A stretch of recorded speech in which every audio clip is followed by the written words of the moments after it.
Hello students, welcome back to my YouTube channel Jaideep Sir's Maths Mania. In today's video lecture, I will discuss with you Diagnostic Test Solution Section A. तो चलिए start करते हैं। Section A में क्या दिया हुआ है? First question, number of P of A is equal to 4. Then A is equal to, we have to find the value of A. तो A is equal to क्या आएगा स्टूडेंट्स? एम्प्टी सेट, क्योंकि आपको पता है पावर सेट का equation क्या होता है। वो इक्वेशन में अगर आप 5 रखोगे तो आपको पता चल जाएगा कि आपको आंसर क्या मिलेगा after simplification 4. Then right the set x belongs to R -4 less than x less than और equal to 6 in interval form. तो आपको पता है सिर्फ लेस देन है तो -4 के आगे स्मॉल ब्रैकेट आएगा और यहाँ पे क्लोज्ड इंटरवल आएगा, क्योंकि यहाँ पे लेस देन और इक्वल टू है तो 6 के आगे क्लोज्ड इंटरवल आएगा.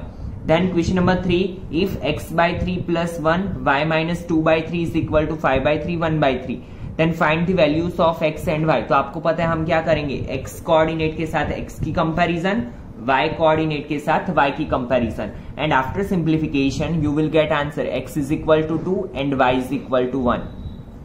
Then the range of function f is from R to R.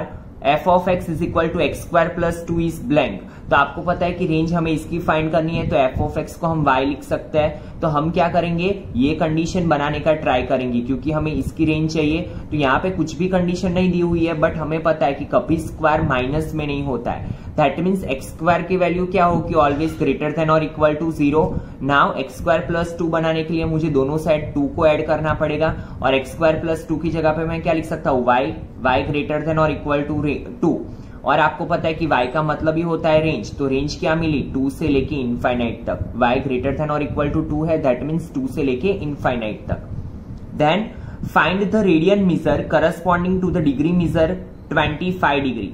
तो हमें क्या फाइंड करना है, रेडियन मेजर. तो आपको पता है कि रेडियन मेजर फाइंड करने के लिए इक्वेशन है π/180 multiply degree measure, and after putting value you will get answer 5π/36 radian. Then find the value of sin 75.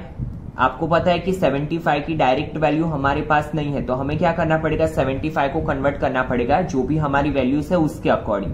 तो 75 को मैं क्या लिख सकता हूँ, 45 प्लस 30, और 45 को मैं क्या लिख सकता हूँ, π/4 इन रेडियन, एंड 30 को क्या लिख सकते हैं, π/6. तो इसका मतलब क्या हुआ, sin a plus b. And you know that sin a plus b की आइडेंटिटी क्या है, sin a cos b plus cos a sin b. And यहाँ पे आप वैल्यू रखोगे तो आफ्टर सिंप्लीफिकेशन आंसर मिलेगा √3 + 1/2 √2. Then the complex number 3 × 7 + I7 plus I into 7 plus I7 is equal to A plus IB. Then A is equal to blank. तो आपको पता है कि हम क्या करेंगे, इसका मल्टीप्लीकेशन इस दोनों के साथ होगा और I का मल्टीप्लीकेशन अगेन ये दोनों के साथ होगा. एंड आफ्टर सिंप्लीफिकेशन आपको पता है कि I² की वैल्यू क्या होती है, -1. तो I² की जगह पे -1 रखो, and after simplification you will get answer A is equal to 14. Then question number 8, the roots of equation x² minus x plus 2 is equal to 0 are in answer क्या आएगा, कॉम्प्लेक्स सेट. इसके जो roots मिलेंगे वो आपको क्या मिलेंगे, complex set में से मिलेंगे. कैसे, सबसे पहले हमने d फाइंड किया, डिस्क्रिमिनेंट फाइंड किया b² - 4ac पे से, तो डिस्क्रिमिनेंट मिला -7. नाउ यू नो दैट कि हमारे पास इक्वेशन क्या है, रूट्स फाइंड करने का, x is equal to -b plus और माइनस √d/2a. एंड जब भी स्क्वायर रूट के अंदर माइनस हो तो आपको पता है हम आयोटा लगा देते हैं. तो 7 को मैं ऐसे लिख सकता हूँ, रूट के अंदर 7 × -1, ठीक है. और -1 की वैल्यू क्या है, I², तो इसकी जगह पर मैंने I² रखा. तो मुझे आंसर क्या मिला, 1 + √7i/2, 1 - √7i/2, and it is complex number. Then if cn2 is equal to cn8, then n is equal to, जब भी आपको पता है कि यहाँ पे आपका n सेम हो तो आप क्या कर सकते हो, r का एडिशन कर सकते हो. तो n is equal to 2 + 8, तो n is equal to 10. Then what is the number of ways of choosing 4 cards of the same suits a pack of 52 cards? तो आपको पता है कि 52 कार्ड्स के अंदर 4 टाइप्स होते हैं, like spade, heart, club, diamond, ठीक है. तो हर एक के कितने कार्ड्स होंगे, 13. हमें क्या करना है, एक ही कलर के एक ही सूट के क्या करना है, 4 कार्ड्स लेने हैं. तो आइदर वो हार्ट में से भी हो सकते हैं, और स्पेड में से भी हो सकते हैं, और क्लब में से भी हो सकते हैं, और डायमंड में से भी हो सकते हैं. और आपको पता है कि परम्यूटेशंस एंड कॉम्बिनेशन में जब भी हम और यूज करें, दैट मीन्स हमें बीच में किसका साइन लगाना पड़ता है, प्लस का. तो इट बिकम 4 × C 4 13, ठीक है. तो यहाँ पे देखो, सॉरी यहाँ पे मैंने बाय मिस्टेक ये लिखा हुआ है, ऐसे हम कैसे लिखेंगे, NCR that means 13C4 plus 13C4, by mistake मैंने ये लिख लिया है तो इसे करेक्ट कर लेना स्टूडेंट्स। और यहाँ पे भी क्या हो जाएगा, 4 मल्टीप्लाई C13 4, ठीक है, N ऊपर आएगा और R नीचे आएगा, ठीक है। तो after simplification you will get your final answer 2860। Then question number 11, find nth term of the sequence 7 9 11 13। अगर हम ये सीक्वेंस को ऑब्जर्व करें तो ये क्या है, एरिथमेटिक प्रोग्रेशन, और एरिथमेटिक प्रोग्रेशन में nth टर्म फाइंड करने के लिए हमारे पास इक्वेशन है कौन सा, an is equal to a plus n minus 1 into d। After putting value you will get answer an is equal to 5 plus 2n।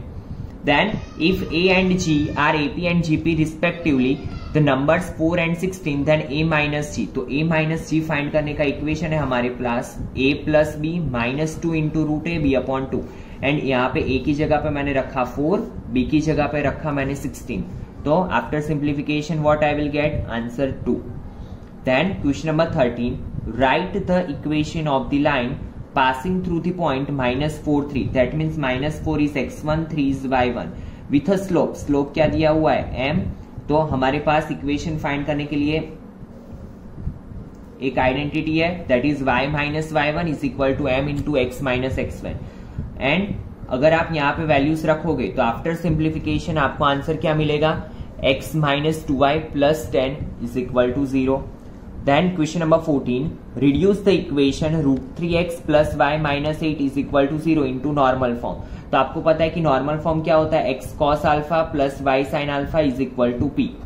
तो अगर मैं यहाँ पे हम क्या करते हैं, यहाँ पे रूट में x का जो कोएफिशिएंट है उसका स्क्वायर प्लस y का जो कोएफिशिएंट है उसका स्क्वायर करके ये वैल्यू फाइंड करता है 2, और पूरे इक्वेशन को 2 से हम डिवाइड कर लेंगे। तो आपको पता है कि √3/2 cos में कब वैल्यू आती है, cos 30 में, और 1/2 वैल्यू कब आती है, sin 30 में। दैट मीन्स हमारा जो इक्वेशन है वो क्या बना, x cos 30 plus y sin 30 is equal to 4। Got it. तो alpha is equal to π/6 and p is equal to 4। Then question number 15, find the centre and radius of the circle x² plus y² minus 4x minus 8y minus 45 is equal to 0। तो आपको पता है कि general equation क्या है circle का, x² plus y² plus 2gx plus 2fy plus c is equal to 0। तो यहाँ पे हम क्या करेंगे, 2g की कंपैरिजन -4 के साथ, 2f की कंपैरिजन -8 के साथ, क्योंकि आपको पता है कि जब भी माइनस हो तो हमें इसको कंसिडर करना है। And c is equal to 45। तो आपको g एंड f मिलेगा, वो क्या होगा, centre of a circle that is 2 and 4, and radius of a circle क्या मिलेगी, स्क्वायर रूट में 65। Then question number 16, find the equation of the parabola with vertex at 0 0 and focus at 0 2। यहाँ पे x axis क्या है आपकी 0, that means हमें पता है कि फोकस कहाँ पे लाई करेगी, y एक्सिस पे। तो हमारा इक्वेशन क्या बनेगा, x² is equal to 4ay, और यहाँ पे क्या करूंगा मैं, एक ही जगह पे जो यहाँ पे डिजिट है वो रख दूंगा 2, तो x² is equal to 8y। Then find d/dx of ax² plus b का whole square where a and b are constants. तो आपको पता है कि यहाँ पे ये किसकी आइडेंटिटी बनेगी, d/dx ऑफ x² की, और इसका इक्वेशन क्या होता है, 2x होता है। तो ये 2 आगे आ जाएगा, x की जगह पे जो है वो मैंने लिख लिया, और अकॉर्डिंग टू चेन रूल मुझे इसका फिर से करना पड़ेगा। तो ax² प्लस b का फिर से करेंगे हम differentiation, so it will become 2ax, and after simplification we will get final answer. Then question number 18, if f of x is equal to x plus 1 upon x where x is not equal to 0 then find f dash 1। तो आपको पता है कि इसका मतलब होता है differentiation of x, ठीक है, बट x की जगह पे मुझे क्या रखना है, आफ्टर डिफरेंशिएशन 1 रखना है। तो सबसे पहले मैंने f dash x फाइंड किया, तो ये क्या अप्लाई किया, यहाँ पे मैंने कोशेंट रूल अप्लाई किया। कोशेंट रूल अप्लाई करने के बाद मुझे आंसर मिला -1 अपॉन x², एंड x की वैल्यू रखी मैंने, तो मुझे फाइनल आंसर क्या मिला, f-1 इज इक्वल टू -1।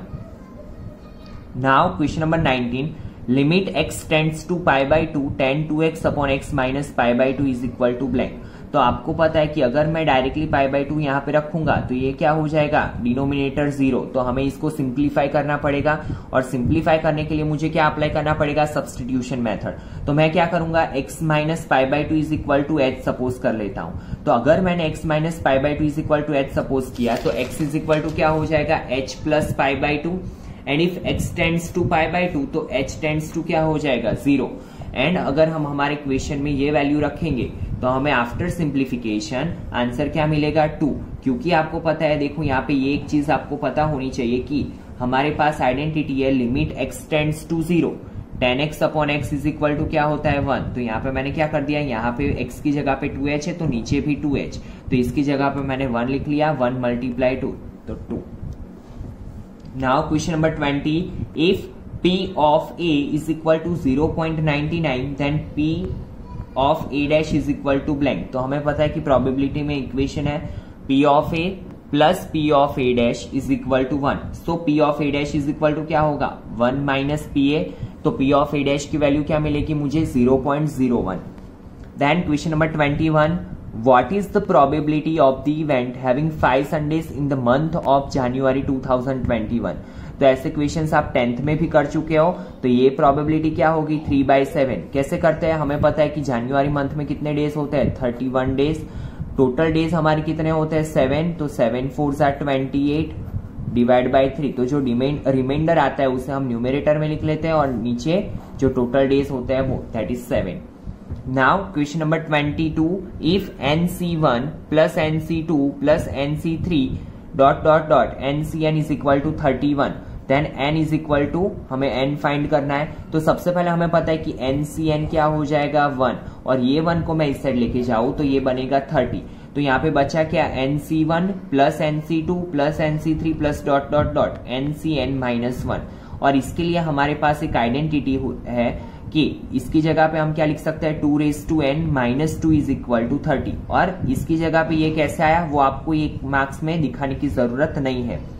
तो -2 को अगर मैं राइट हैंड साइड पे लेके जाऊं so it become 2 raise to n is equal to 32। तो 2 रेज टू n, 32 क्या है, 2 रेज टू 5, तो n is equal to 5। So final answer is n is equal to 5। और आप यहाँ पे n की जगह पे 5 रख के चेक कर सकते हो कि आपका आंसर सही है कि गलत।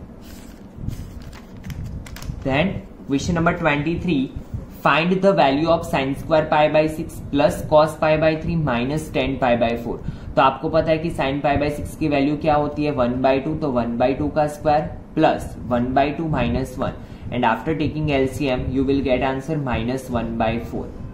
Then last question of section A, sigma r is equal to 1 to 11 2 plus 3 raised to r। Sigma का मतलब होता है समेशन, और यहाँ पे मैं 11 टाइम्स समेशन करूं तो ये सीरीज क्या होगी, 2 plus 3 raise to 1 plus 2 plus 3 raise to 2 plus 2 plus 3 raise to 3 dot dot dot plus 2 plus 3 raise to 11। ठीक है, तो ये 2 हम कितनी बार लिखेंगे, 11 times plus 3 raise to 1 3 raise to 2 3 raise to 3 dot dot dot 3 raise to 11। Got it. Now आपको पता है 2 11 टाइम्स है, that means 2 11s are 22 plus, और अगर मैं ये सीरीज को ऑब्जर्व करूं तो ये क्या है, जियोमेट्रिक प्रोग्रेशन। और जियोमेट्रिक प्रोग्रेशन के लिए हमारे पास आइडेंटिटी है a into r is to n minus 1 upon r minus 1, where ratio क्या होगा आपका 3 square divide by 3, that means 9 divide by 3। तो यहाँ पे r की जगह पे 3 रख लिया, n क्या है हमारा 11, 3 raise to 11 minus 1 upon 3 minus 1, 3 minus 1 2, तो it become 22 plus 3/2 into 3 raise to 11 minus 1। तो इसी के साथ स्टूडेंट आपका सेक्शन ए कंप्लीट हुआ पेपर सॉल्यूशन का। ठीक है, और अगर आपको ये वीडियो अच्छा लगा हो तो इसे लाइक करना बिल्कुल भी ना भूलें। अभी इतना टाइम नहीं था कि मैं हर एक क्वेश्चन आपको डीपली एक्सप्लेन कर सकूं, बट ये चैनल पे आपको 11th और 12th स्टैंडर्ड के रिलेटेड मोस्टली चैप्टर के वीडियो मिल जाएंगे। ठीक है, और अगर आप ऐसे ही वीडियो चाहते हो तो कमेंट सेक्शन में कमेंट करो, तो मैं और भी आपके लिए वीडियोस बनाऊंगा। ठीक है, तो चलिए मिलते हैं नेक्स्ट वीडियो लेक्चर में। Thank you students.